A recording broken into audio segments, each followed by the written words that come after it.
Don Oscar, buenas noches, bienvenido. ¿Cómo nos ha costado, verdad?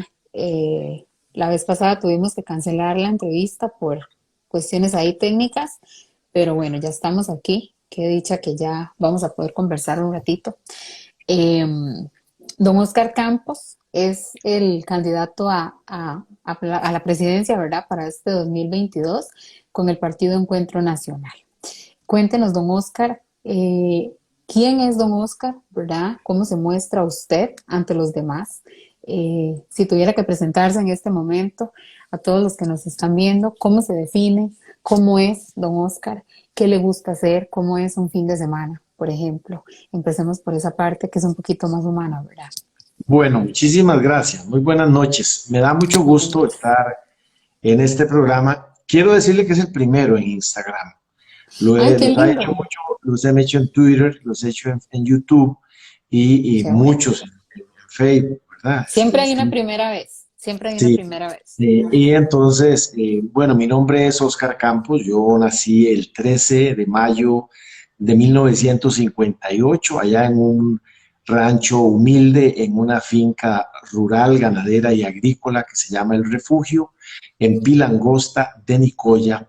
En ese Ay, qué entonces bueno. Eujancha era distrito cuarto de Nicoya, pero entonces Nicoya sí era Nicoya es una de la primera ciudad de Costa Rica, porque por ahí se colonizaron los españoles. Y bueno, nací ahí, crecí en la finca, fui a la escuela de Pilangosta, descalzo, siempre corriendo por los potreros, entre los barriales y los potreros. Regresaba a la casa siempre a trabajar, a integrarme a las labores del campo muy temprano.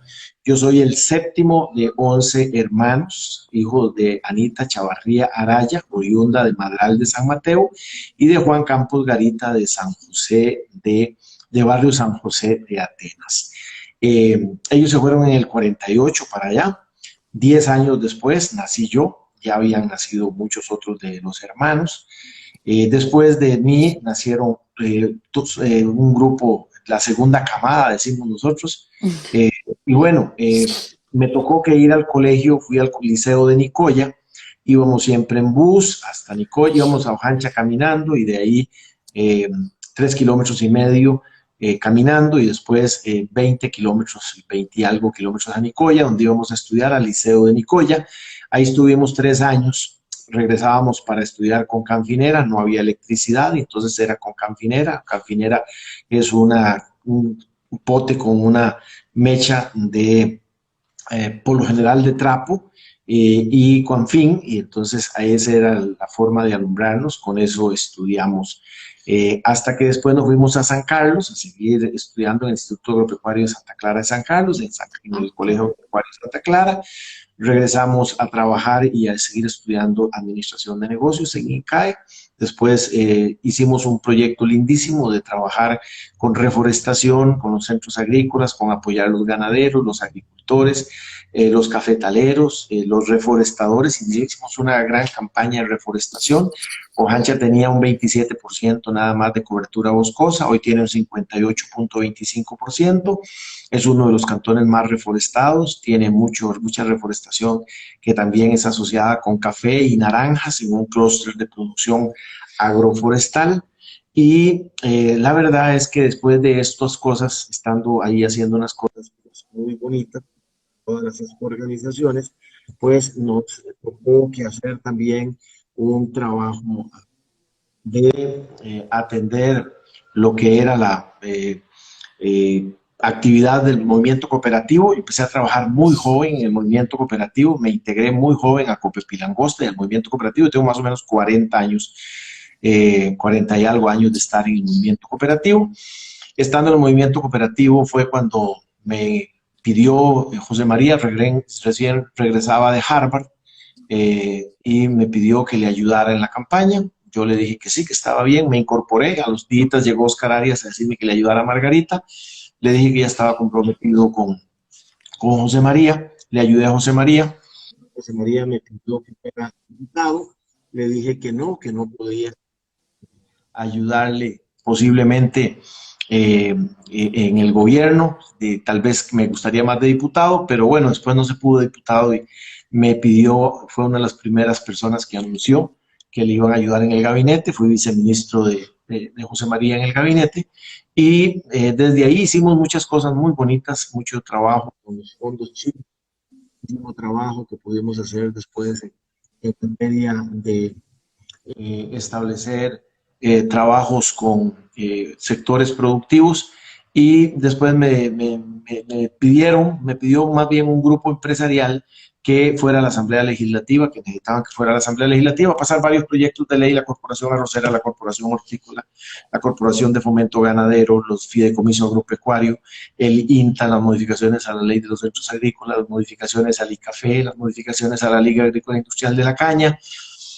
Y bueno, terminamos del 98 al 2002, fui compañero de Abel Pacheco y mucha de la gente que está ahí. En ese entonces Linet era eh, vicepresidenta de la República, Vicepresidenta. Ujú. y bueno, yo los conozco muy bien a José María, conozco muy bien a Linet, conozco pues sobradamente a José María Villalta, era el asistente de Merino del Río, conozco bastante a los demás actores, a Feisan, que en ese momento pues era muy seguidor de Otto Guevara, y a el ministro Chávez, que en ese entonces era hijo de un buen colaborador nuestro en el sector de la Junta Directiva, era gerente del IDA, Rodrigo Chávez, y bueno, Rodrigo Chávez, hijo, lo conocí desde ese entonces. Así que los conozco muy bien, me parece que hemos ido a algunos debates y los vemos sin mucho temor, los vemos de tú a tú, porque nos parece que nosotros no hay ningún candidato que haya ido como lo ha ido este señor, este servidor de todos ustedes,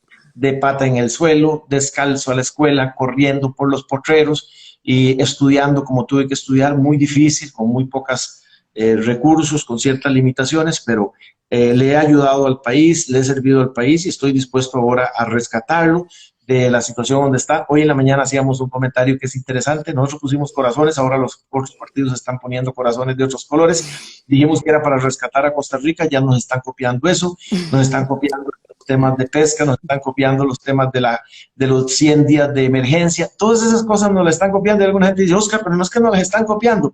Discúlpenme, eso es lo que nos dice, es que nosotros tenemos ideas. No importa que nos la copien, porque al final las ideas genuinas son las nuestras.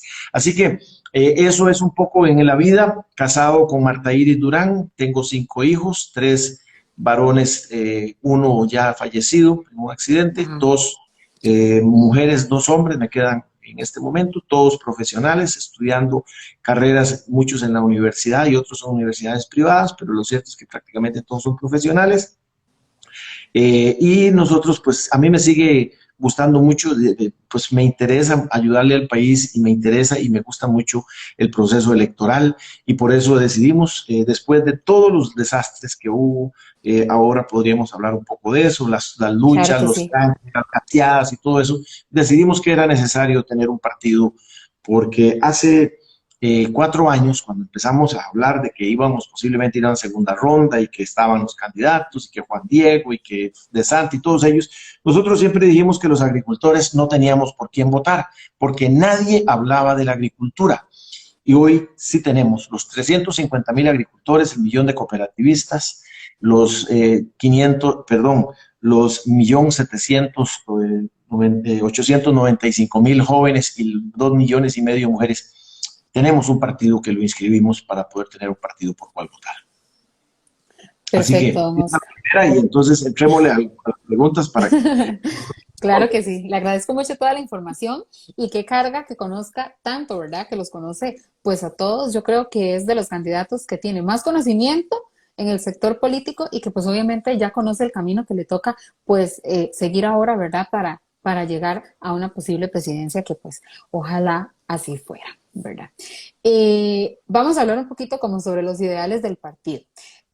Anteriormente cuando estábamos conversando yo le decía a usted que bueno, pues obviamente hay muchos partidos de izquierda, ¿verdad? Que ya conocemos las ideologías de la izquierda, qué sé yo, sus luchas pues por el aborto legal, eh, la legalización de la marihuana, por ejemplo, y este montón de cosas, ¿verdad? Que van pues obviamente más inclinados a la izquierda. Habrán otros que son un poquito más liberales y su enfoque es obviamente una libertad económica pues un poco más avanzada, ¿verdad? Y todo este tema. ¿Cuál es el enfoque de su partido? ¿Qué es lo ¿Qué es lo que lo caracteriza? No sé si tal vez, por ejemplo, le voy a poner el ejemplo de que se habla mucho últimamente sobre la libertad, ¿verdad? Y que obviamente últimamente los partidos pues liberales no están enfocándose únicamente en la libertad económica, sino también en las libertades individuales. Creo que ahí sí nos podemos ir un poquito como hacia su partido, porque yo sé que ustedes defienden obviamente todo esto de que la obligatoriedad de la vacuna pues no es correcta, y este montón de cosas que ustedes las ven pues obviamente como desde una visión del gobierno queriendo pisotear al pueblo. Hábleme un poquito sobre esto, cuál es exactamente el enfoque que tiene este Bueno, encuentro nacional. muchísimas gracias. Mire, nuestro enfoque es humanista. Nosotros creemos que el ser humano tiene que estar en el centro de todos los esfuerzos de un partido político para generar empleo, para generar trabajo, para generar bienestar, para producir emprendimientos económicos. Nosotros tenemos una gran disposición a estar un poco en un amplio centro. Nosotros no nos gustan las ideas de izquierda extrema, eso perdón, de expropiar un montón de cosas, y me parece que no, pero tampoco estamos en la extrema derecha que cree que todo lo asigna el mercado. No, no. Me parece que debe haber mercado. Nosotros somos defensores del mercado, nos encanta el Ujú. mercado. Hemos sido activistas en el tema de comercio justo, hemos trabajado mucho en el tema de café. Yo he estado en la Organización Internacional del Café, en el Instituto del Café, en la Liga Agrícola Industrial de la Caña, en la Corporación Arrocera Nacional. He sido viceministro de Agricultura, diputado para impulsar leyes importantes. Sin embargo, no me gustan los extremos, porque hay extremos que nos llevan a un camino equivocado, como el de que todo hay que traerlo de afuera, y ahora con el tema de los contenedores y el problema de la crisis del abastecimiento, este país se va a ver muy afectado, y las personas que siempre impulsaron esto, y nosotros decimos, qué bueno que ahora estén regresando algunos a la política. Hoy por lo menos estaban proponiendo a Eduardo Lizano otra vez, 40 años de desastre que nos hizo, hoy lo traen a Liberación Nacional para que proponga. Ese señor no puede proponer nada, lo que voy a hacer es llegar a pedir perdón por las situaciones que ha pasado. Pero bueno, me parece que al final y al cabo yo lo tuve mucho tiempo ahí en la Asamblea Legislativa, en la Comisión de Deuda Externa. Yo presidí la Comisión de Deuda Externa y pedí que Eduardo Lizano lo nombrara el gobierno de la República, y la verdad es que al final y al cabo tengo buen contacto con él y me gusta, es una persona afable para conversar, pero sus ideas económicas son ideas que están totalmente desfasadas en un mundo que avanza hacia las criptomonedas, que avanza hacia las nuevas formas de integrarse, hacia la cuarta revolución industrial. Me parece que esas personas están totalmente desactualizadas. Pero bueno, lo cierto del caso es que nuestro movimiento, nuestro partido es un partido del pueblo, por el pueblo y para el pueblo. Nosotros creemos en un concepto de amplia participación democrática, conforme al artículo 9 de la Constitución Política, donde tenemos el poder del soberano. Tan es así que nosotros proponemos que los magistrados sean nombrados en votación popular, y también sean nombrados en votación popular la Contraloría General de la República y algunos otros espacios, pero bueno, especialmente hablamos de los magistrados y de la Contraloría General de la República, para darle mayor independencia, para darle mayor voltaje, y que al final y al cabo el soberano se deban al soberano y no se deban a la Asamblea Legislativa o se deban al Poder Ejecutivo, porque me parece que al final ahí se pierden autonomías importantes. Entonces, nuestro partido es un partido democrático, de amplia participación democrática, que cree en el voto del ser humano, del ciudadano, y que todo esfuerzo que tengamos que hacer, el ser humano está en el centro. Nosotros creemos en que el ser humano debe ser educado, entonces por eso creemos en la educación del Estado, debe tener salud. Me parece que por eso el Estado costarricense debe fortalecer los temas de salud, pero creemos en el trabajo y en el empleo y en el emprendimiento y en la empresa privada y en la exportación y en la generación de divisas, y para eso es necesario entonces tener una libertad económica.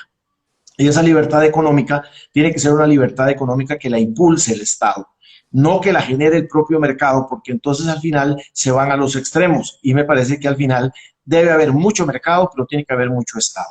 Yo provengo de una familia de campo, trabajadora, de empresa privada. Nos encanta el esfuerzo que hacen los cafetaleros, los esfuerzos que hacen los hortelanos, los esfuerzos que hacen los cañeros, los ganaderos, los porcicultores, los avicultores.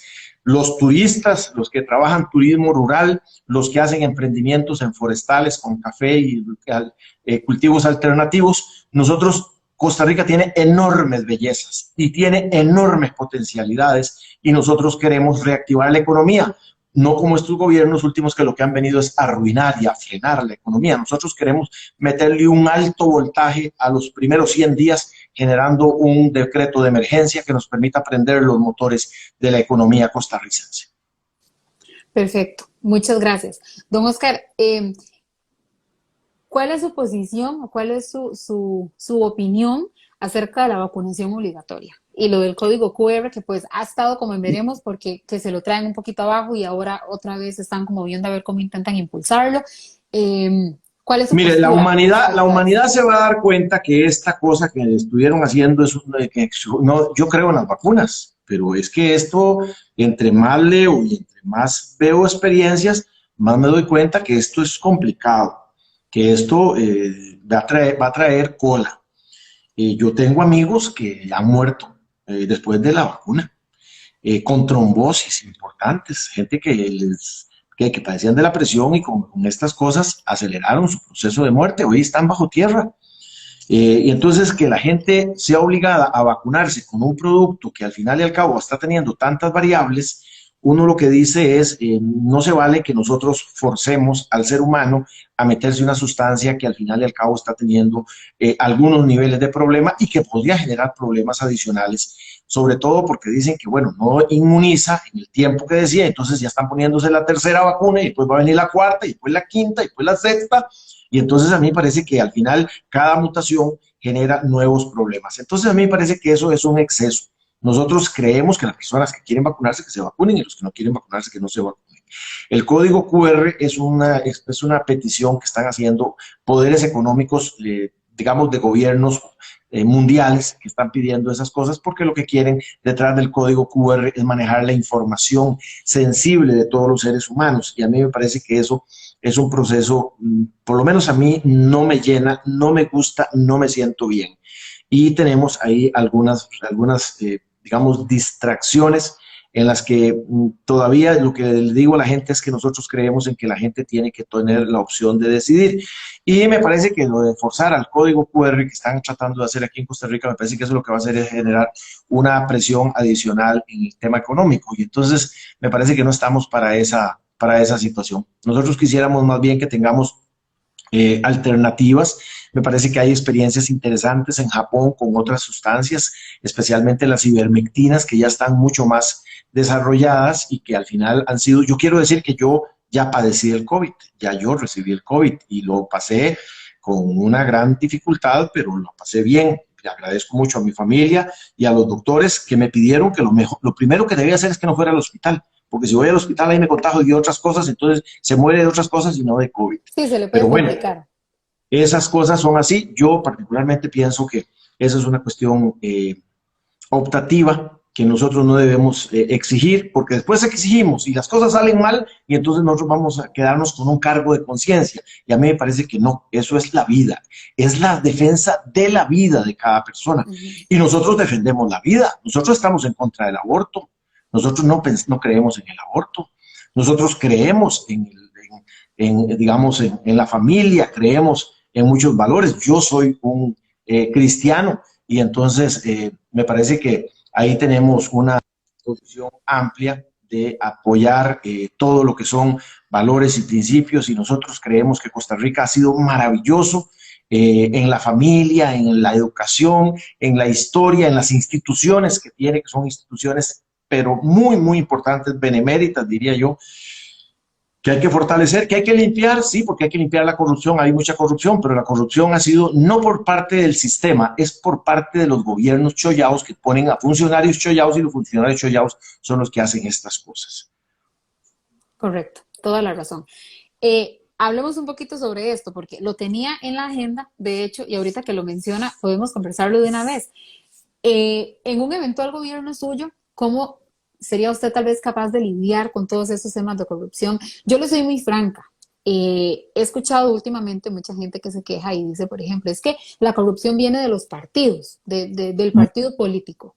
Yo personalmente creo que no es así. ¿Por qué? Porque no debería yo de ser capaz o no debería yo de permitir que los colores de un partido político me corrompan, ¿verdad? Claro. Pues yo tengo ser humano y yo soy un ser humano y tengo pues obviamente la capacidad de pensar, ¿verdad? Em, ¿Qué opina usted sobre esto? En un eventual gobierno suyo, La ¿cómo tomaría corrupción usted tal vez medidas contra la corrupción? la corrupción hay que limpiarla de arriba para abajo, porque la corrupción más alta está arriba. Y lo primero que hay que hacer es tipificar que la corrupción contra el Estado y en la función pública tiene que tipificarse como una traición a la patria. Y que sea no un tema que se venza a los 10 años. No, no, no, no. Esto tiene que tener una vigencia mucho más larga para que se pueda perseguir el delito después de que las personas terminen de tener el poder transitorio que tienen y tengan la posibilidad de ir a la cárcel. Nosotros necesitamos poner cárcel inconmutable. O sea, no puede ponerse una multa para salir de la cárcel. No, tiene que ser con cárcel y tiene que ser traición a la patria para que no vuelva a tener la posibilidad de ejercer funciones públicas. Eso ayudaría significativamente a que nosotros quitemos la corrupción en la función pública. Lo que pasa es que en este momento eso es una alcahuetería, nadie va a la cárcel, todo el mundo le dan la casa por cárcel y todas esas cosas. Sí. Nosotros tipificaríamos el delito, le pondríamos traición a la patria, inconmutable, y eso significa cárcel. Con eso se arreglan los problemas. Mándelos a la cárcel usted y verá cómo eso empieza a arreglarse. ¿No considera usted, don Oscar, que pagar fianzas es como parte de la corrupción? Yo le soy muy franca. Pues, cualquier Claro, persona claro, dice, por eso yo voy nosotros a ir a la ponemos, cárcel, pero si pago, nosotros ponemos voy que para esto es afuera. inconmutable, es pagar una parte de lo que ya se robaron. No, no, no, no, Correcto. conmutables, cárcel, cárcel, cárcel.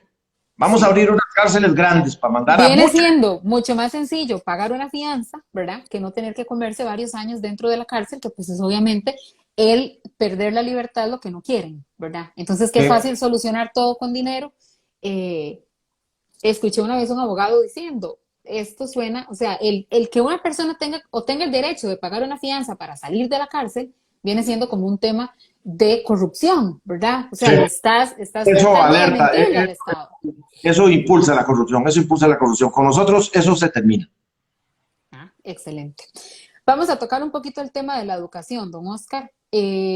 Lo conversábamos un día de estos con otro candidato al que entrevistamos sobre cómo esto de la pandemia pues echó a perder un poquito la educación, ¿verdad? Un poquito no, un montón. Hay niños que tienen meses de no ir a la escuela y pues obviamente el MEP lo está permitiendo porque estamos en medio de una pandemia. Es un reto muy grande que el 2022 venga, por ejemplo, pues con una cierta modificación a la educación, ¿verdad? Porque ya fueron muchos meses, o sea, ya son muchos meses los que se han perdido. Hay niños que no saben escribir todavía como deberían en la edad que tienen ahorita.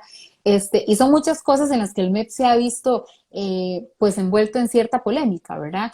El tema de, por ejemplo, cuando cambiaron los menús, eh, el tema del ministro Edgar Mora, que fue hace unos años, y ni qué decir, bueno, las pruebas Faro, y ni qué decir ahora, con esto que salió a la luz de los supuestos textos eróticos, ¿verdad?, que estaban en las páginas del MEP.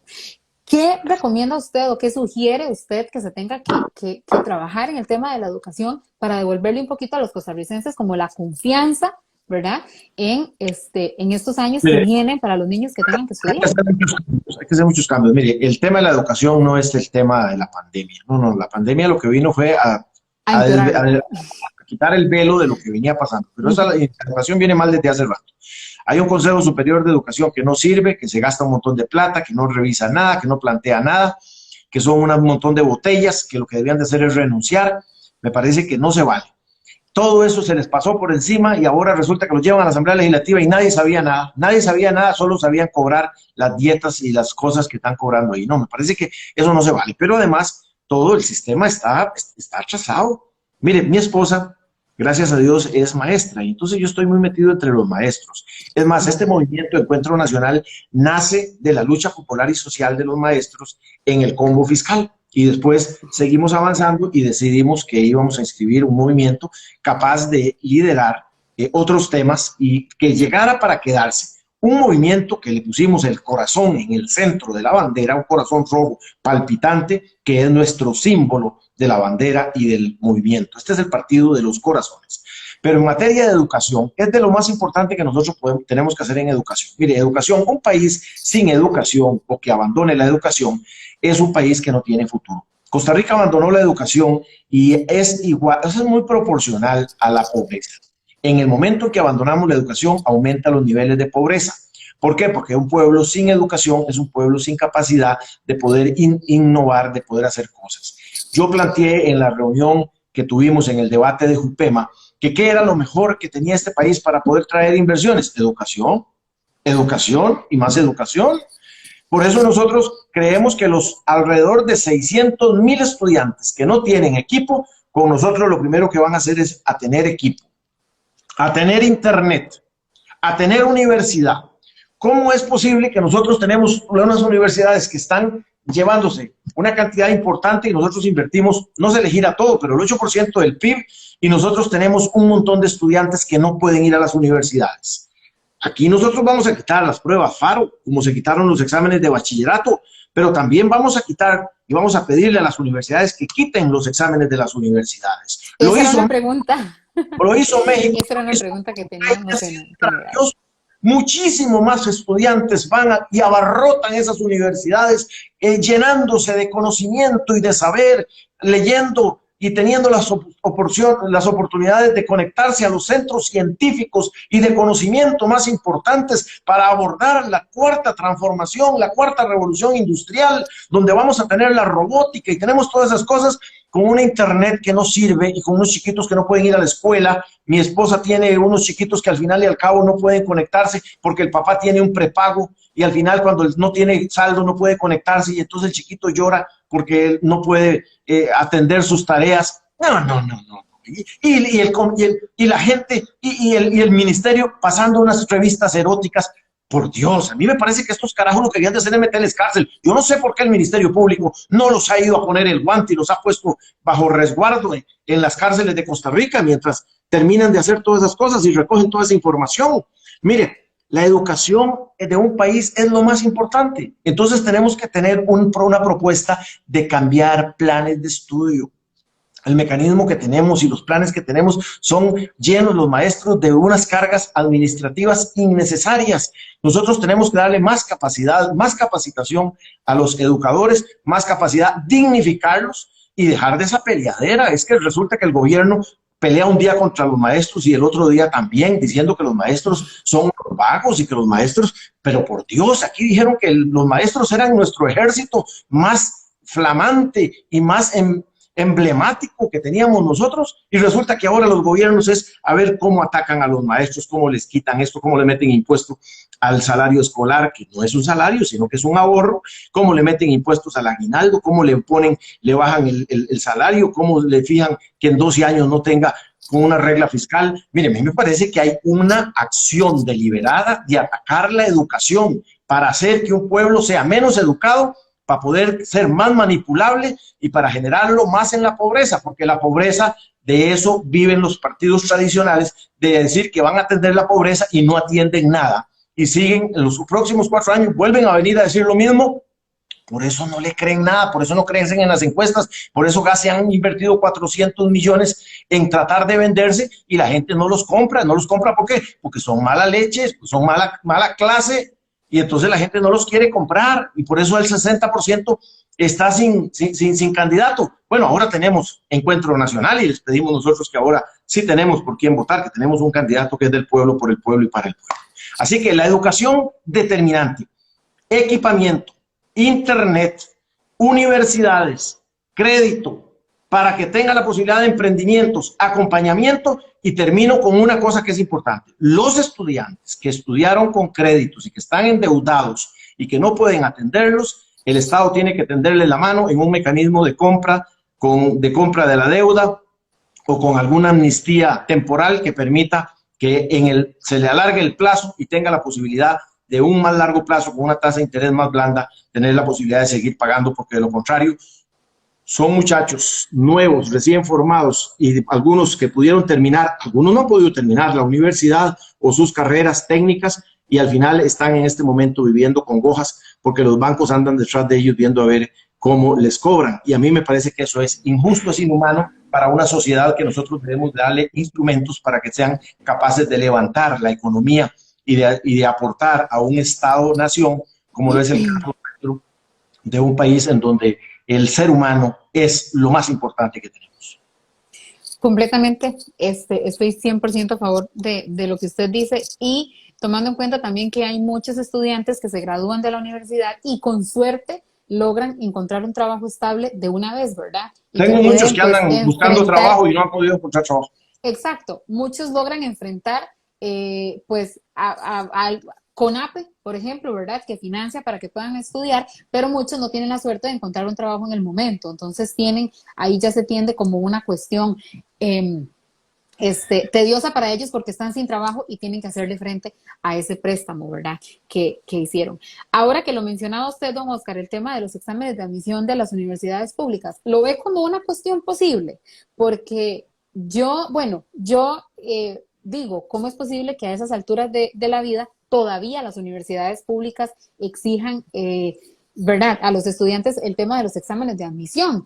Es, es muy irónico, disculpe que ya lo voy a dejar hablar, es muy ilógico, más bien. Por ejemplo, las universidades públicas en los últimos años han tratado de hacerle ver a los estudiantes, incluso con temas ideológicos, ¿verdad?, el tema de la igualdad, ¿verdad? Ahí nacen un montón de corrientes ideológicas que pues obviamente predican el tema de la igualdad.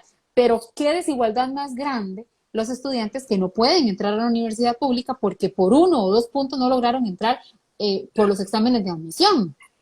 Es un poco ilógico. ¿Lo cree usted posible? ¿Cree usted que lo podamos eliminar? Eso debe ser posible, tiene que ser posible. Y quienes más van a estar a favor de nosotros es 1.895.000 jóvenes que están entre los 16 y los 35 años. Muchos en edad de estar en universidades, en colegios técnicos, en institutos técnicos, en formación con el INA. Ya la universidad, la UNED no tiene examen de admisión.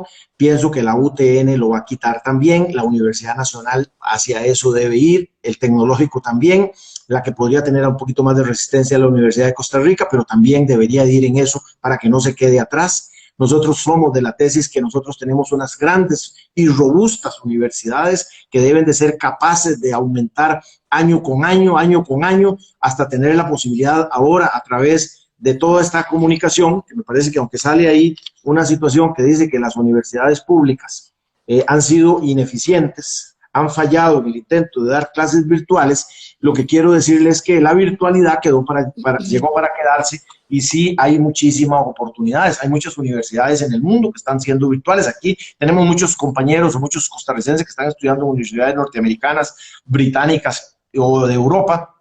Y me parece que nosotros tenemos que hacerlo con las universidades públicas también.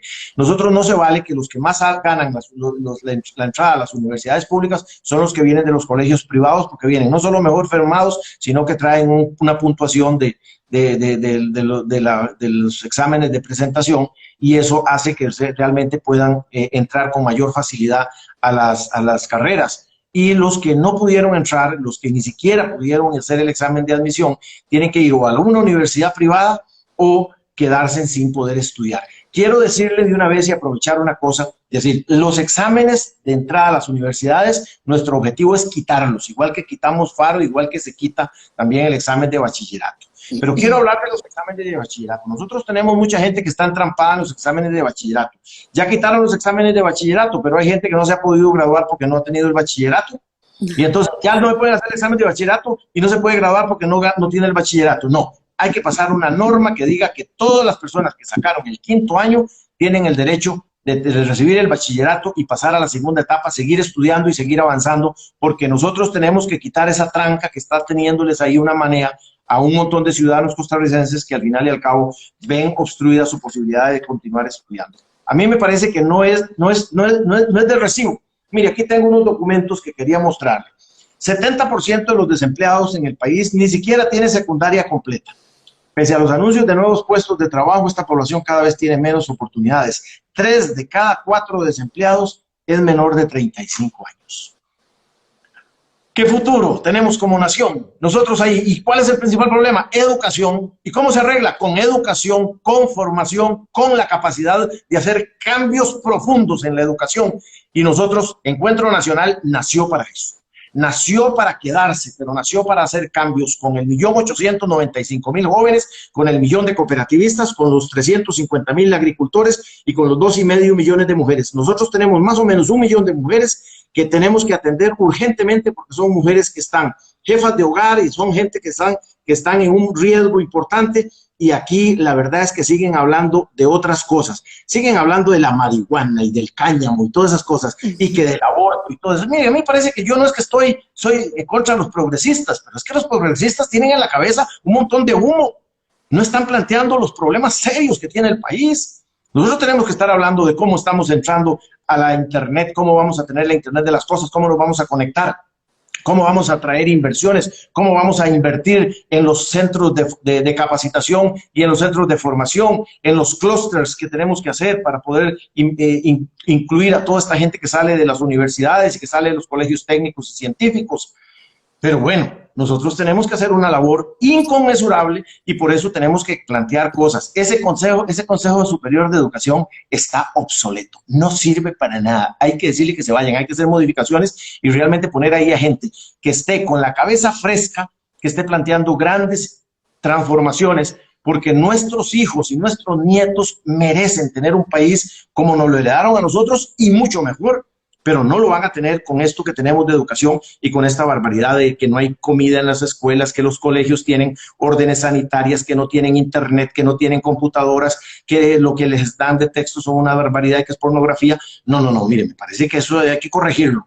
Y Encuentro Nacional tiene clarísimo el panorama que tenemos digamos un pacto con los estudiantes y con los jóvenes, con los 1.895.000 jóvenes, con sus madres y padres de familia y los maestros, y hacemos un llamado a los más de 120.000 maestros que hay en las universidades públicas y privadas, a que Encuentro Nacional trabaje con nosotros, porque nosotros queremos hacer en conjunto, una propuesta de largo plazo, de largo aliento, que le dé gran capacidad a este país, otra vez de volver a ser como Japón, como Finlandia, como los países desarrollados, Noruega, Suecia, realmente que tenían, digamos, sistemas robustos de educación, y me parece que nosotros a esas cosas nos tenemos que ver en los próximos días. Perfecto, excelentísimo, don Oscar. Bueno, ya nos dijo que es un partido pro vida, ¿verdad? Pro familia, completamente en contra del aborto. No vamos a tocar mucho el tema para no extendernos porque todavía nos quedan ahí dos cosillas, pero siempre nos gusta como resaltarlo porque yo le comenté a usted desde el inicio, Disidentes es un grupo pro vida, pro familia, y entonces sí tenemos como que tomarlo en cuenta, pero ya nos lo hizo saber y eso es excelente. Usted dice que el partido es muy enfocado, obviamente, en el tema de los agricultores, y eso es genial. ¿Qué le ofrece a los agricultores? ¿Cuál es eso atractivo que usted les dice? Agricultores, por esto es que tienen que votar por nosotros. Bueno, es que además este partido nace en el corazón y en el alma de los agricultores. Hace 4 años decíamos los 350.000, ahora son un poquito más, los 350.000 agricultores que no teníamos por quién votar. Y entonces decidimos constituir este partido. Este partido es hecho por agricultores, es hecho por campesinos, por pescadores, por cooperativistas, por jóvenes, por mujeres. Y nosotros lo primero que proponemos son 100 días de emergencia a través de un decreto que nos permita frenar los cobros judiciales, que nos permita ir hacia un proceso de renegociación de sus deudas, que nos permita plantear nuevamente financiamiento para los pequeños y medianos productores y las pequeñas y medianas empresas, micro y medianas empresas, no solo del sector agrícola, sino agroalimentario y también turismo y comercio, que tengan la posibilidad de volver a producir. Es que este país tiene que levantar, prender los motores de la producción y de la economía, y eso se prende con el cooperativismo, con los emprendimientos, con los pequeños y medianos empresarios del turismo y del comercio, y por supuesto con los 395.000 agricultores. Esos vendedores y todas esas cosas tenemos que trabajar. Hay más de 1 millón de pequeños y medianos emprendimientos que están en este momento botados, que no tienen financiamiento, que no tienen organización, que no tienen posibilidades de financiamiento, que no tienen posibilidades de nada. Nadie los está atendiendo. Nosotros, Encuentro Nacional nace porque esos sectores son importantísimos y son dinámicos. Ayer teníamos la oportunidad de pasar, siempre paso y le compro a un señor que tiene ahí naranjas y que saca jugos y que vende también algunas empanadas y vende algunas cosas y le pone sal y se toma un jugo de naranja con buena sal, mucho mejor que una Coca-Cola, mucho mejor que un refresco.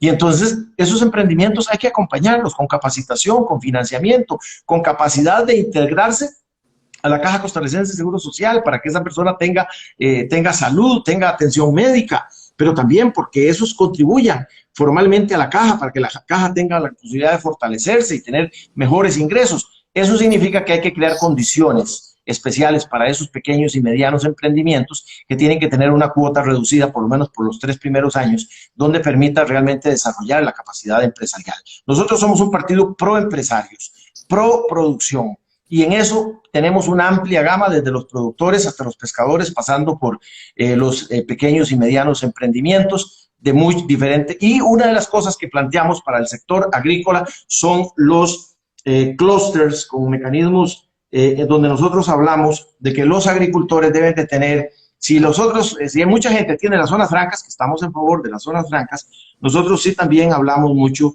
del tema de los conglomerados. Nosotros necesitamos conglomerados que tengan la posibilidad en esos conglomerados de tecnologías medias en donde haya internet, agua, luz, teléfono, corriente eléctrica, tengamos la posibilidad de tener caminos, conectividad, donde puedan estar las oficinas del COMEX, que tengan la posibilidad de estar conectados al mundo para ver cómo está en la comercialización y nosotros tengamos la posibilidad de unir el mercado con la producción, teniendo nódulos intermedios donde le agreguen valor al producto y agregando también en la cadena de valor. Eso lo puede hacer el país y lo puede hacer perfectamente, teniendo la posibilidad de abrir estos conglomerados en el sur, en el norte, en la cintura, en el Caribe, en Cartago, y tenemos la posibilidad de realmente darle una inyección importante para que mucha gente se pueda incorporar a la producción, empleo, empleo, empleo. Nosotros esperamos en los primeros 2 años 200,000 empleos y en los segundos 2 años otros 200,000 empleos como mínimo.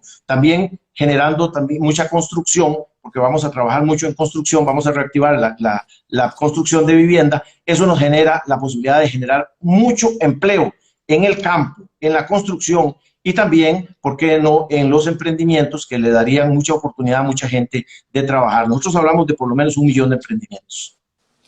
Perfecto, excelente. Muchas gracias por la respuesta. Don Oscar, ¿su plan de gobierno incluye algo para brindarle un poquito más de apoyo a la provincia de Limón? Somos conscientes de que la provincia de Limón es de las más olvidadas, ¿verdad? Que siempre los políticos buscan mucho cómo ofrecerles, gracias por acordarme que los piratas del Caribe,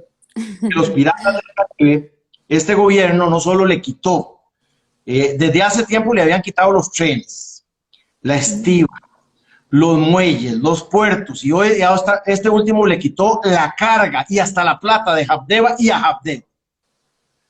Este fue terrible, estos fueron los piratas del Caribe. Nosotros proponemos darle vuelta muchísimo a reactivar todos los territorios costeros. Para ello tenemos un proyecto de un emprendimiento importante que se llama la Universidad del Mar. Nosotros tenemos 11 veces más grandes nuestros territorios en el mar que el territorio continental. Y tenemos 3 provincias pobres que tienen extraordinarias riquezas, que son Limón, Punta Arenas y Guanacaste. Las costas. La Universidad del Mar tiene que tener científicos, investigadores que nos permitan plantear en el mediano y largo plazo hacia dónde va Costa Rica con esas riquezas y esas bellezas y esas extraordinarias oportunidades que tiene Costa Rica en el mar. Pero lo último que hemos estado haciendo es decirle no se puede, no se puede, no se puede, no se puede, no se puede, no, no, no, no, no, no. Y entonces ahí lo que ha habido es más pobreza y más pobreza y más pobreza, más migración, más desempleo, más violencia. Y ahí al final son comunidades que son comunidades fallidas, pero ha sido por culpa de ellos, no, ha sido porque el gobierno y la gente que está al frente de eso no ha tenido oportunidades de hacer cosas novedosas. Y no es cosa del otro mundo tener una universidad que empiece pequeñita, pero que vaya avanzando en grandes propuestas y que tengamos nosotros la oportunidad de que ahí se desarrollen en el mediano y largo plazo grandes emprendimientos de hacer aprovechamiento equilibrado, técnico, científico, de los recursos marinos que tenemos nosotros ahí. Y entonces Limón, no solo eso, Limón tiene turismo, Limón tiene folclore, Limón tiene comida, Limón tiene destinos, Limón tiene trabajo, Limón tiene posibilidades de muchas cosas. Pero ni siquiera los recursos de APM Terminals le han dejado invertir. Ya, y así no, así no. Encuentro Nacional nace por eso. Y a la primera provincia que nosotros le ponemos los ojos son a las provincias costeras, Limón, Guanacaste y Punta Arenas, tremendamente necesitadas de un gran desarrollo. Nosotros vamos con la mejor agricultura del mundo, con la mejor aprovechamiento pesquero, nosotros vamos con la mejor educación, vamos con la mejor salud, porque nosotros en salud tenemos que hacer cosas con el mejor esquema bancario, porque teníamos unos bancos potentes que potenciaban la producción y potenciaban la empresarialidad, y los han quitado, y ahora la verdad es que solo financian consumo. Bueno, nosotros tenemos esas cosas porque Encuentro Nacional tiene experiencia. Son muchos años de experiencia en la empresa privada, muchos años de experiencia en la función pública, en la Asamblea Legislativa, y como lo decía Daniel Oduber, me parece que cuando uno llega a gobernar tiene que tener madurez. Yo la tengo. Dice que el gobierno, dicen las encuestas que necesitan que sea una persona madura, lo soy. Que tenga experiencia, la tengo. Que sea negociador, lo tengo. Que haya tenido la oportunidad de bregar en la vida, lo tengo. Y me parece que otra de las cosas que tengo, y me parece que hay que decirlo, es que la gente me conoce por la honestidad. Yo no soy deshonesto, la verdad debe decirse. Esta campaña ha sido una campaña que nosotros hace un año no hablamos, no hablamos mucho del partido. Este partido nace de la lucha popular y social y después de las gaseadas en Casa Presidencial. Nosotros, un grupo importante, decidió que había que inscribir el partido. Más o menos unas 5,000 personas participamos en esto. Tenemos más de 27,000 seguidores. Queremos llegar a 100,000 seguidores antes de las elecciones y queremos tener 1 millón de votos para tener la posibilidad de ganar las elecciones. Y si tenemos 1 millón de votos, ganamos en primera ronda. Fabuloso. Bueno, vamos a salirnos ya ahora sí un poquito el tema político. Le voy a preguntar, ¿por quién votaría usted que no sea por usted mismo? Porque yo sé que obviamente pues usted se va a dar el voto a usted mismo, ¿verdad? ¿A quién se lo daría si no fuera por usted mismo? Si usted no estuviera... pregunta siempre que don Pepe, que yo lo leí mucho, lo conocí y estoy cerca de él. Mire, hay preguntas que uno no tiene que pegar el brinco antes de llegar. Sí. ¿Verdad? Y entonces a mí me decían un día, don Oscar, ¿y usted en segunda ronda por quién votaría? No, más bien tengo que pedirle a todos los candidatos que voten por mí en la segunda ronda. Yo voy a la segunda ronda. Si no gano en primera, paso a la segunda ronda. Y entonces si uno empieza a decir, ¿por quién votaría? Mire, yo quiero decirle que los partidos tradicionales están muy desgastados porque le han quedado muy mal. Y después vino el PAC y les quedó mal. Y Frente Amplio ha estado ahí a la par del gobierno de Luis Guillermo a todo cachete, y ahora también con Patricia Mora a todo cachete con este que tener, y al final y al cabo ahora salen haciéndose que están distantes con el gobierno. Nada que ver, nada que ver. Hay otro que vino a estar de ministro y que al final no le fue bien, lo quitaron y entonces ahora está con un partido y dice que ahora él critica el PAC, pero cuando llegó hablando de vender instituciones del Estado y llegó hablando de poner más impuestos. Mire, hay una majadería de muchos candidatos que andan tratando de vender las instituciones del Estado, quieren vender los bancos, quieren vender el ICE, quieren vender... La primera pregunta que me hizo a mí, que me chocó el Estado, la Nación, es si yo como candidato a la presidencia estaba de acuerdo en vender el ICE, y le dije, jamás. Imagínense que si estamos de acuerdo en vender FANAL, el Estado de la Nación preguntando esas cosas. No. Les dije, lo primero es que ustedes no son serios. En este momento eso no es el problema es el problema de la pobreza, que tienen más de 3 millones de costarricenses. ¿Cuál es la reactivación? ¿Qué estamos planteando la reactivación? ¿Cómo vamos a mejorar la educación? ¿Cómo vamos a mejorar los mercados? ¿Cómo vamos a mejorar el acceso de la gente al financiamiento para producir? Y bueno, ahora se nos viene encima este tema de los barcos y de los contenedores y del aprovisionamiento de los productos, porque al final y al cabo, esta tarde China cerró los radares que tienen los barcos y entonces ha generado una crisis en el mundo de navegación. ¿Por qué? Porque ya hay una situación complicada. Los fertilizantes pasaron de estar valiendo 20 y algo mil a 40,000, se duplicaron.